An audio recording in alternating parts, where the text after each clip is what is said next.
In so doing, we have thematic programs that we run, and starts with research, capacity building, policy-related advocacy, and also we have a call center that we run that facilitates citizens to report corruption.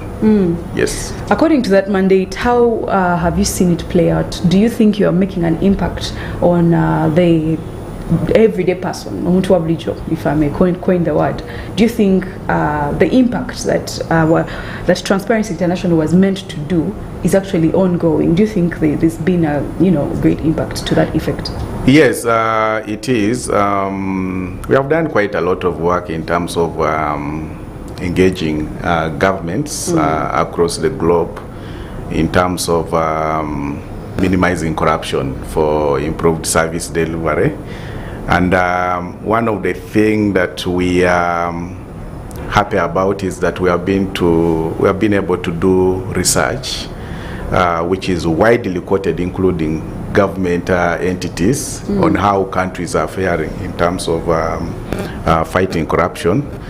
But also most of this research show key emerging issues in the fight against corruption, which then informs the policy making processes. And within that, we have been able to influence policy. A case in point is Uganda, for example. Through our work, we have been able to really influence anti-corruption policy related. We have also been able to advance the establishment, including the independence of anti-corruption entities. And this applies in other countries as well. And that said, we have also been able to support towards creating awareness raising, where we engage citizens to be able to realize their fundamental right to basically demand for accountability for improved delivery. We have also supported government entities through building their capacities to be able to detect corruption and take appropriate measures to minimize. Yes, those are among the many things that we have done that we can proudly say, yes, we are creating an impact. Our work is more of church. Church has been in existence for very many years, but still that does not mean that sin has stopped. So people go to church and they continue sinning. So the same as corruption. That's a nice one. But in doing so, there are people who are transforming. Yeah. When you talk about detection of corruption, we do have an inspectorate of government here in Uganda that actually does the detection of corruption in most cases. So when you talk about detection of corruption, can you shed a light on that? Do you do whistleblowing? Do you go around to investigate and know the matters on ground, who is corrupt, who is abusing office and all that? When you say detection of corruption, what exactly? In this case, it is, for example, receiving complaints.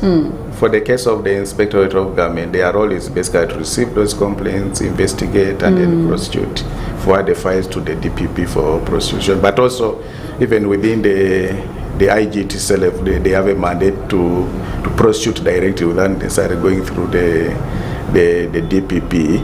So, but also within that support, creating an enabling environment where people are able to declare their wealth, for example, because failure to do that, then you will have a scenario where people get to office when they don't have anything, but especially for politicians. But you see most of them within a spell of 3 years, you find most of them amassing a lot of wealth, which cannot be referenced in terms of how a person was able to accumulate that. That includes the public servants. So in creating an enabling environment where people are able, for example, to declare their wealth when they are taking public office is one of the cardinal role of the IGG, but also the whole aspect of creating awareness that should build into prevention of corruption. Because when the citizens are aware of their right, they can easily whistleblow. But also within the whistleblowing, we expect the inspectorate or government machinery, for example, to protect people who are whistleblowing from being intimidated. Yes. But do they have? They may have the capacity in terms of, permission and authority, but do they have capacity in terms of resources to, I'm talking about safe houses. Sorry, the discussion has gone that side, but I'm talking about safe houses and protecting these whistleblowers or witnesses in these cases. Do you think as a country we are doing well in the area of having safe spaces where these people can go and remain unharmed? Because actually it's a big deal that if I come and report and say this person is becoming rich, but we don't know how. Yeah. I am in danger because you may want to harm me. You understand? Yeah, sure. Yes, we have the enabling laws. We are very adequate. We have very good and adequate laws that should be able to create those spaces that you're talking about. Our biggest challenge is the implementation, and this entirely comes on the side of the executive. Yes, but in terms of laws, you spoke about the funding aspect. It is one of the challenges that most of these anti-corruption entities and human rights face. They have the will to execute their mandates, but they are constrained, especially when it comes to resources, which is not only about the money, but also the personnel that meets the standard in terms of qualification to be able to execute their mandates. But also within that there is what we call political interference, even when they try to do their work, and the executive has sort of interest. In most cases, those cases don't go far. So those are some of the challenges that they face. Until when that is addressed, then we are bound to have a country or the world that is free of corruption. Okay. And when we get to the independence of the anti-corruption entities, take an example of Uganda. You think these entities in Uganda are very independent of the state, of the government, and they're doing their, of course they can't be separate because they are government, but do they have for example, the authority to detect corruption in offices that are considered untouchable, for example? Yes, the issue of independence is one thing that we have been grappling for a very long time, and most of the activists and the civil society organizations have spoken about.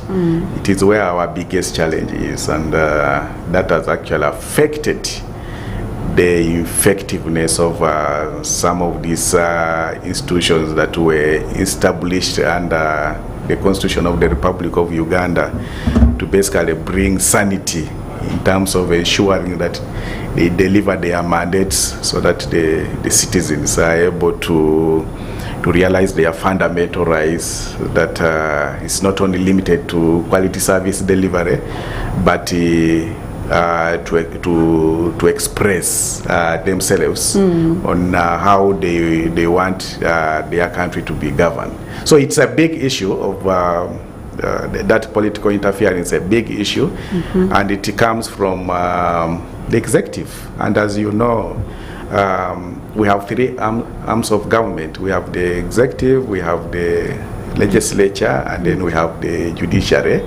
All these institutions, according to our constitution, are supposed to be complementing to one another, but in the other way, they are supposed to be independent. But we have seen over time these institutions not living to the standards of the constitution, and that in itself is biggest problem. Is undoing to our governance and our democracy. So something has to be done. It's something that we have been advocating over and over, but seemingly it seems not to be coming through. Yes. But not, maybe it will come through. Maybe. It hasn't, but maybe. Yes. But what do you think should be done? What are some of those things that you think these entities can take up to make sure that, first of all, they are not tampering with the constitution or the laws of Uganda, but also they are in partnership, but also independent. They are in partnership with each other, that judicature can't work without legislature and exec as well. But how can they harmonize their partnership without affecting their duties? They have to do self-assessment, but also within that should be informed by what the citizens are saying. There are reports to that effect.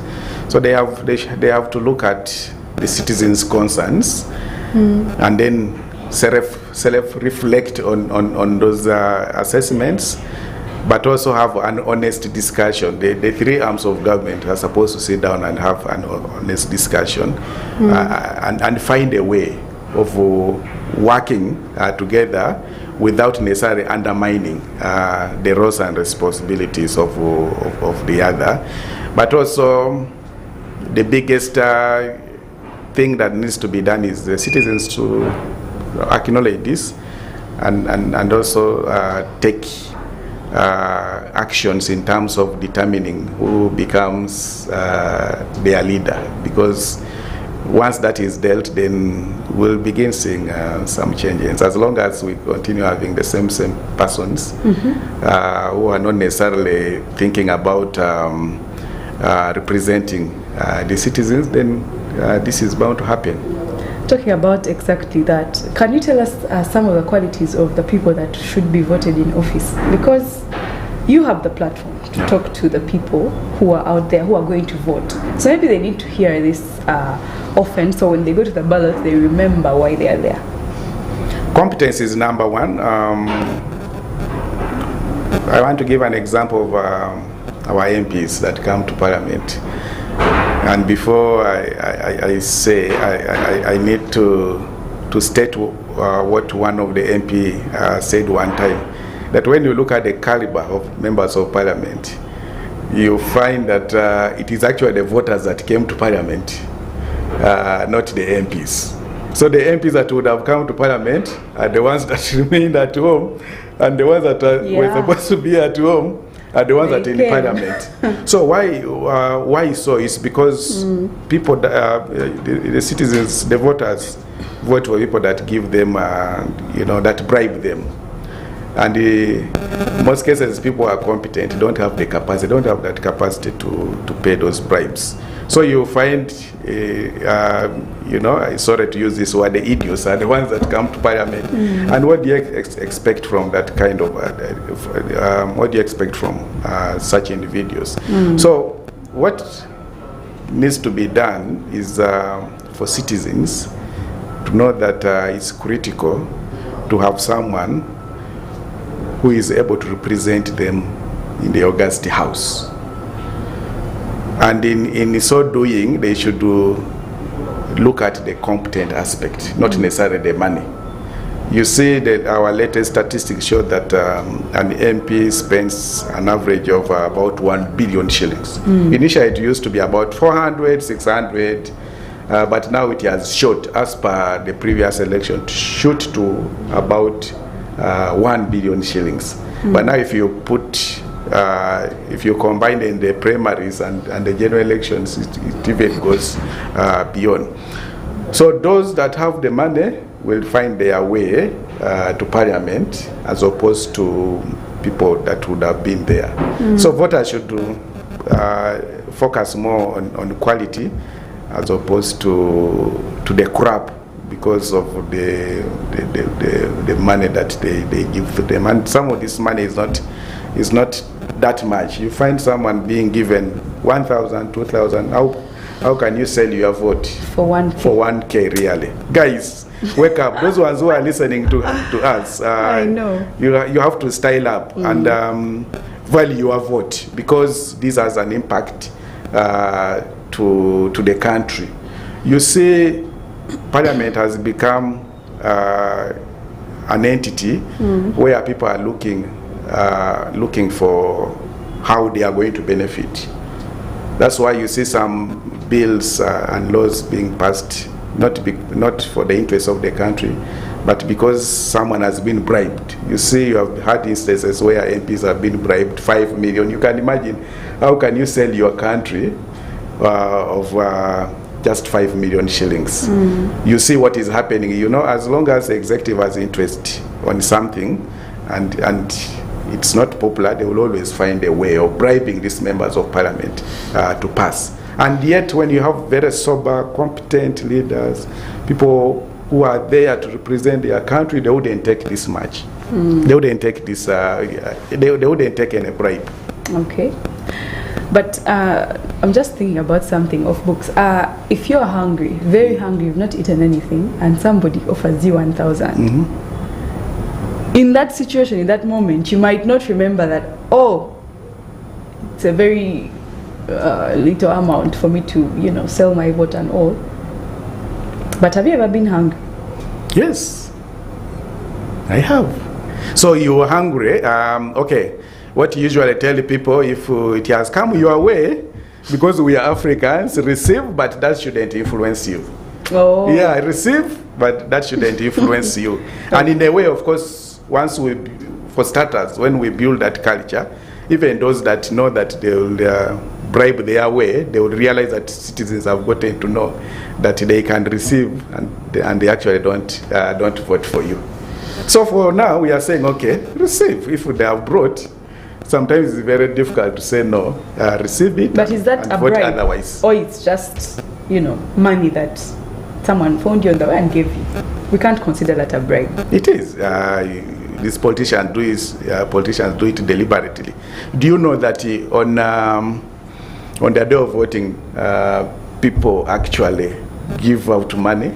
On that same morning? Actually, it starts a night to elections. That's when they begin distributing stuff. The money? Yes, money and things like soap, salt and the like. Yes, so that's a bribe. Okay. But also you have seen recently roads being constructed, so many things. It's not actually money as per se, but there are actions that are being taken towards elections. Okay. And that is basically to lower the voters to think that they're actually doing much, yet they are just playing with the gallery to war the votes. But can someone really win in Uganda here without,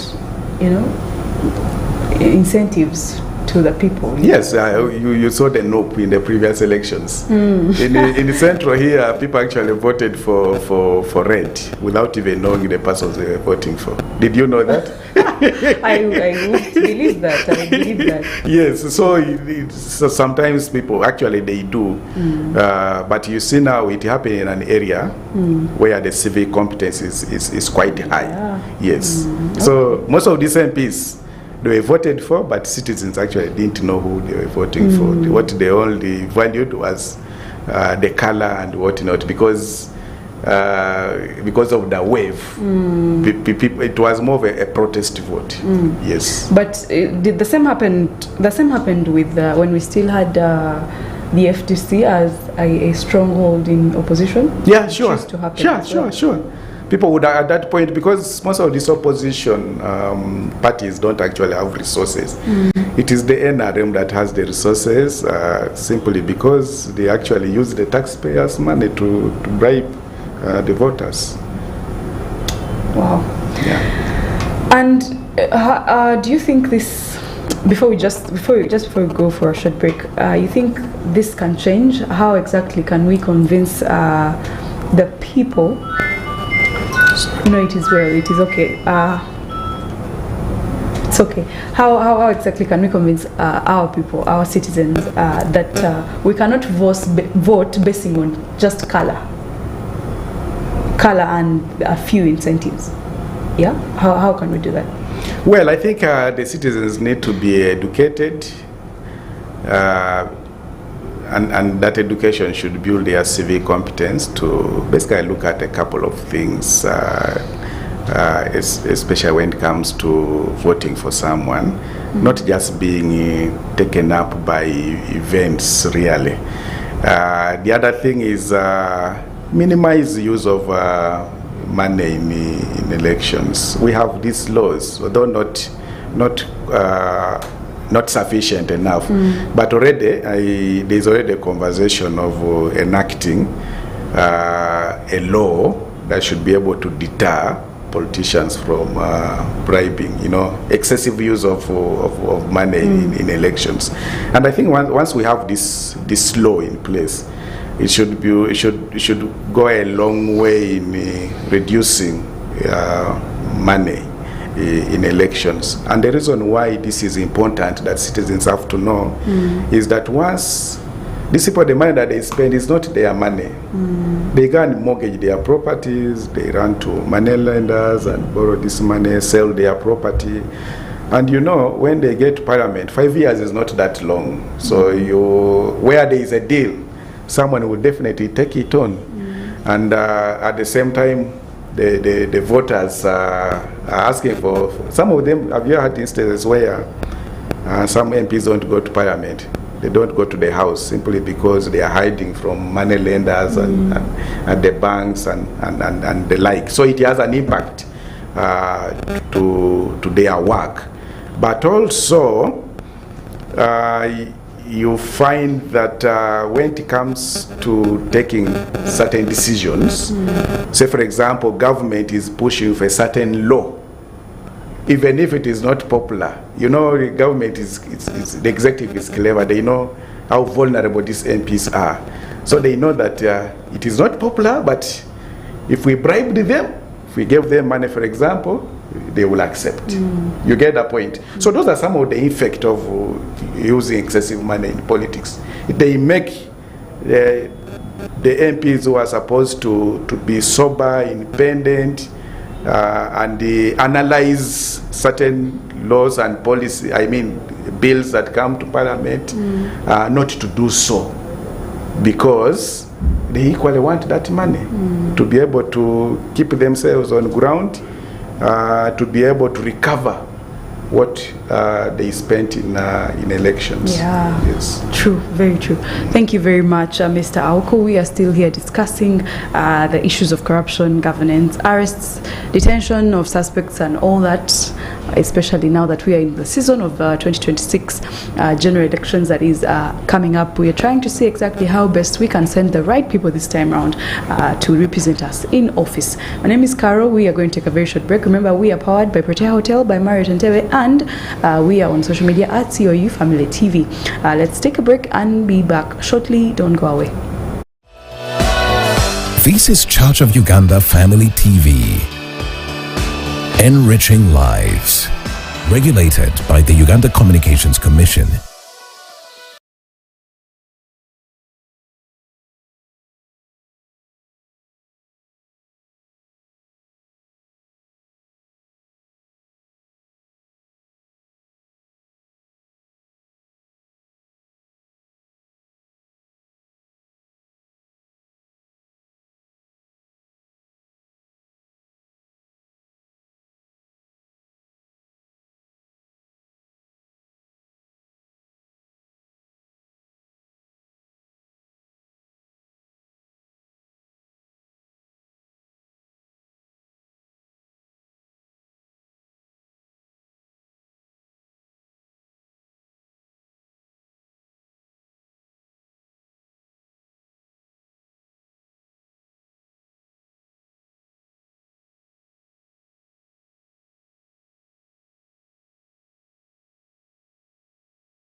This is Church of Uganda Family TV.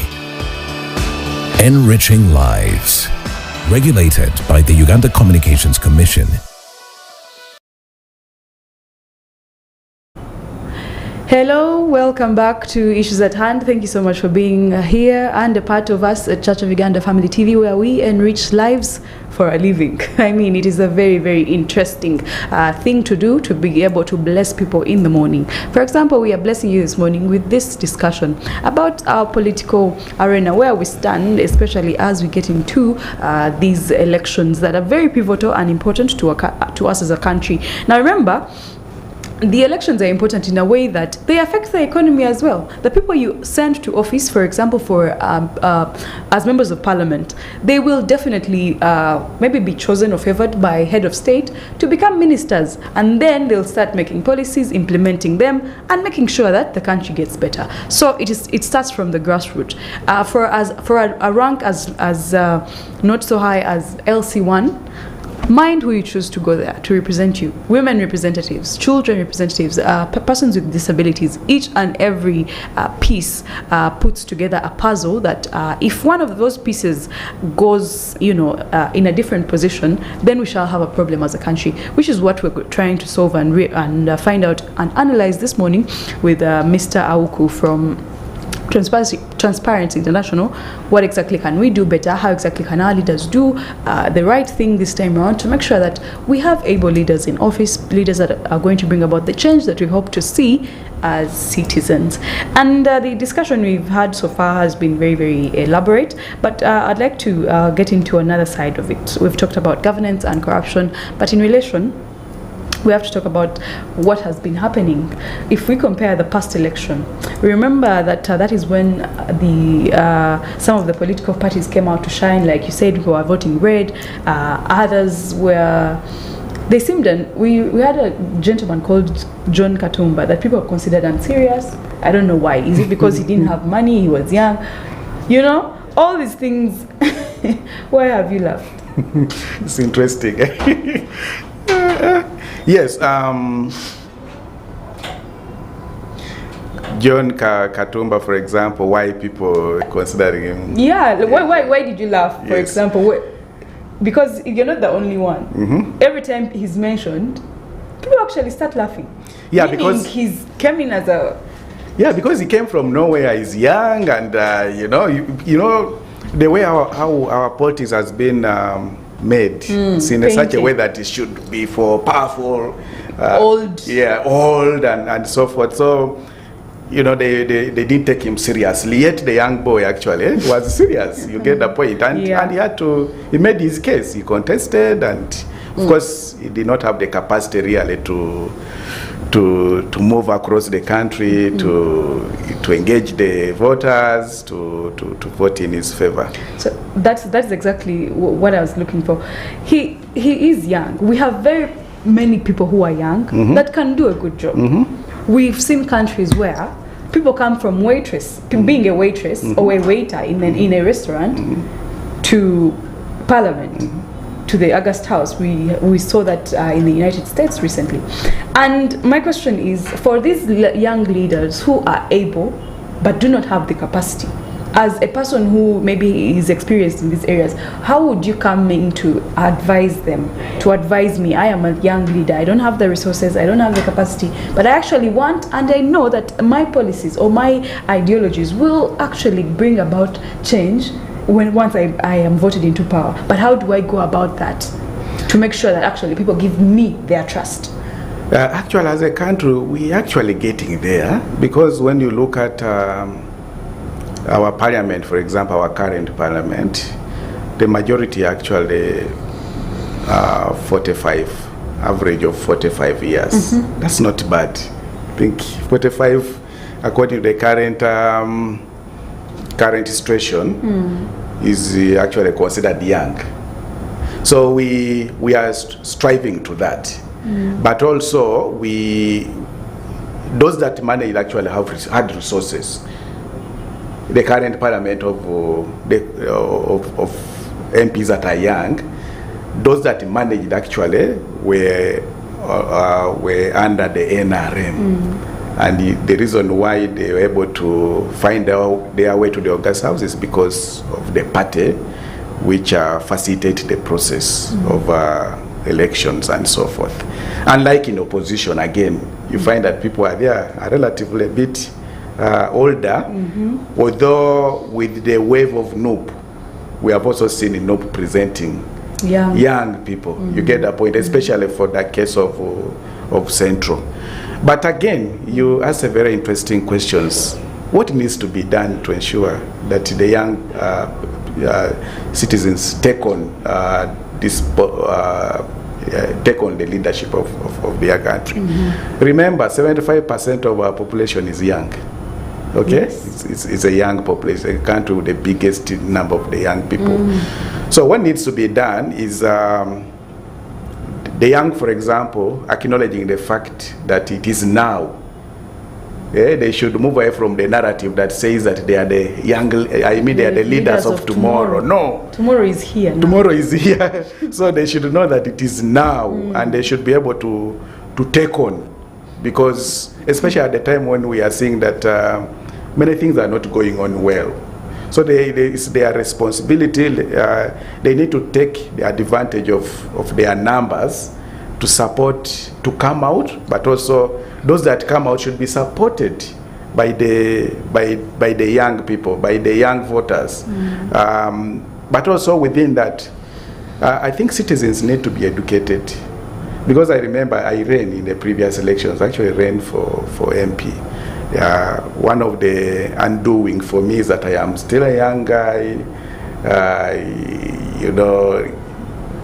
still young, I am not in the NRM and all those sorts of things. But they acknowledge the fact that I have all the competences. But also, I went with this mind of saying that, okay, I am basically not going to bribe anyone. Rather, I am going to sell my manifesto. I'm going to talk about what I want to do to my people, which they acknowledge. They said, you have spoken, you have very good ideas, you have very good manifesto. Unfortunately, we also want something. Money. So the little money that I had, actually, I spent it in organizing rallies and whatnot. And at that point, I was moving quite well. But now the undoing was now the finishing. I didn't know that there's that thing, that final node, where you have now to bribe people. In fact, wow. I was confronted with money that I'd never seen in all my time I have lived. Money was spread across the constituency, including in my neighborhood where I come from. And at that point, I just knew that I have no way through. And, sort of, it was a learning to me. But also it was quite unfortunate that people actually vote for people, give them money. Because during the campaign trail, I used to tell people, I know they are going to bribe you, but receive the money. Receive the money, but vote for that candidate whom you know is going to serve. And actually the reason why I went for it is simply because I saw it is the only way through which I can help my constituency to develop, considering the experience that I have amassed over time.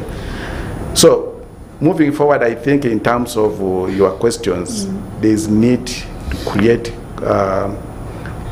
civic competence among the voters, not to look at the money aspect, rather to vote for people who are going to work for them.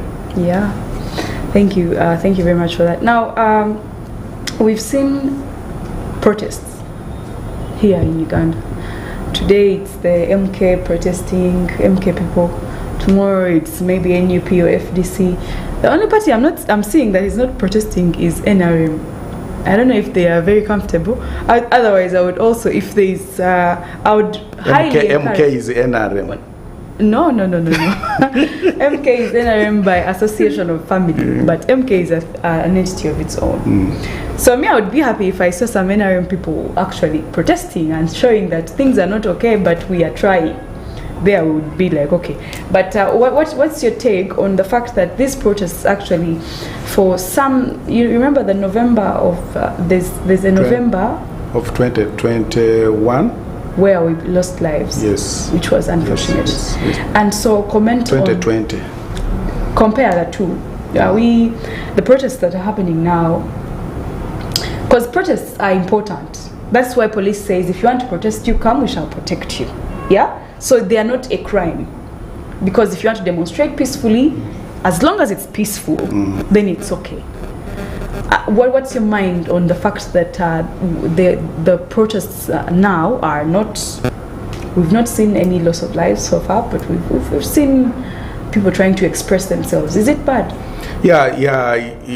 Protests, call it demonstration, peaceful demonstration.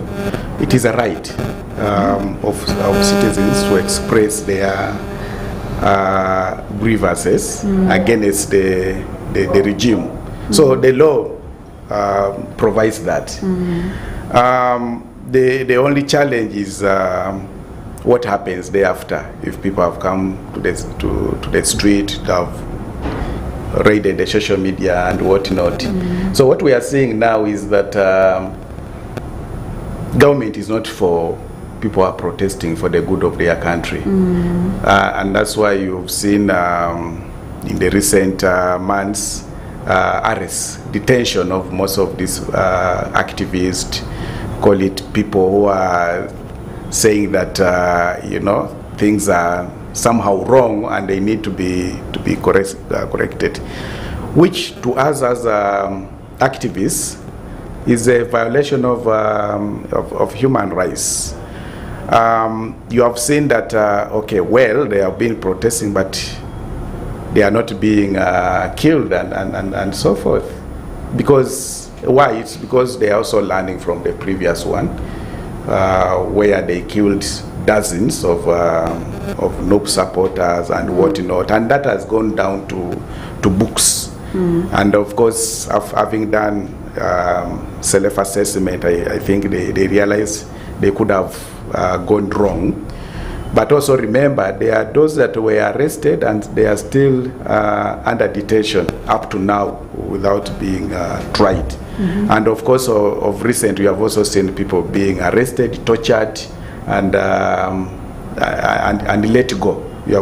I think last week you have seen some of the NOP supporters being released, but with wounds all over.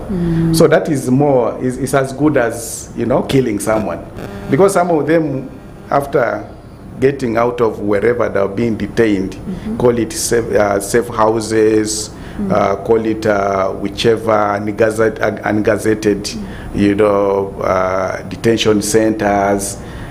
That when they get out of there, they will never be the same, because then we don't know what they have done to them, to their bodies, making them not as they were before. So that's not good in our governance, and I think that has led to Uganda being poorly ranked, especially when it comes to realizing the fundamental rights of the citizens. Interesting. Yeah. The future. How do you see things play out, especially in 2026? First, we have the Electoral Commission now saying they do not have any candidate for any position now. Not a single person. They've not yet declared anything. Why? Because they are waiting to first streamline their work, and then when they are ready, receive applications and then proceed to declare nominations. But we're already seeing people campaigning. So how does the future look like? Paint a picture of what to expect in 2026, how to go about things. It's going to be contested. Parliament positions are going to be contested, and competition will be steep. And don't be surprised to see about 70% of the current members of parliament not coming back. The same happened in the previous election. Uganda has that history, especially when it comes to position of MPship. But on the presidency, the script is the same, and I don't see it as competitive as before. Remember, in the previous election, NOP gave a run for NRM's money, And of course, you remember in the previous elections, when Besigye was still strong and active, they really gave NRM a run for their money. But in this particular one, considering the fact that opposition is actually not mobilizing, in fact, instead of mobilizing, they are fighting amongst themselves. And I think that is strategically organized by the NRM. Keep them in the fighting. But also you have seen most of the opposition leaders, activists being arrested. So you have a lot of time being spent in police looking for the whereabouts of the activists that have been arrested.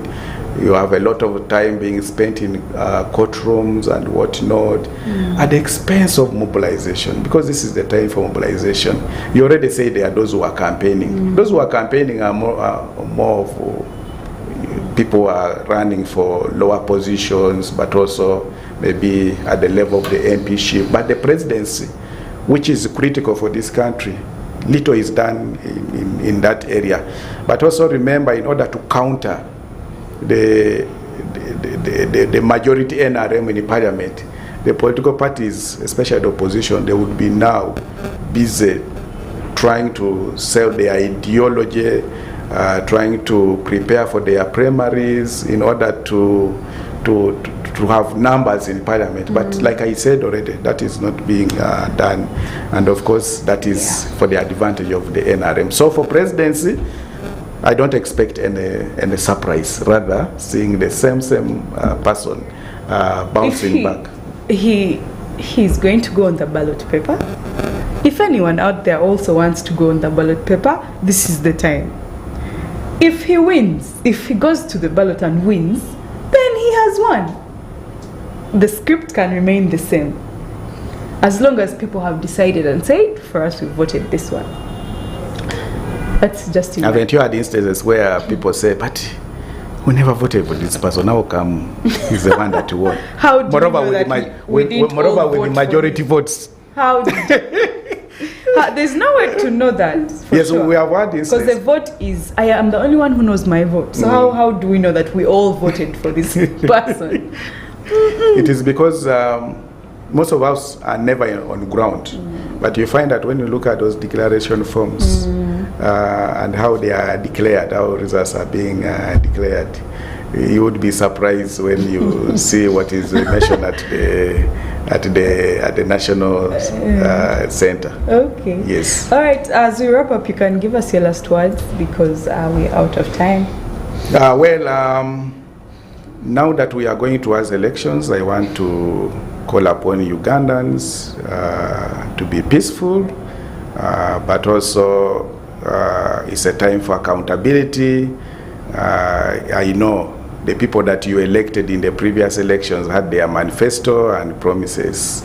So it is the time for you to evaluate and see whether they were able to meet those promises that they made. And if they have not, please don't vote for them. There are better leaders down there that are ready to serve you.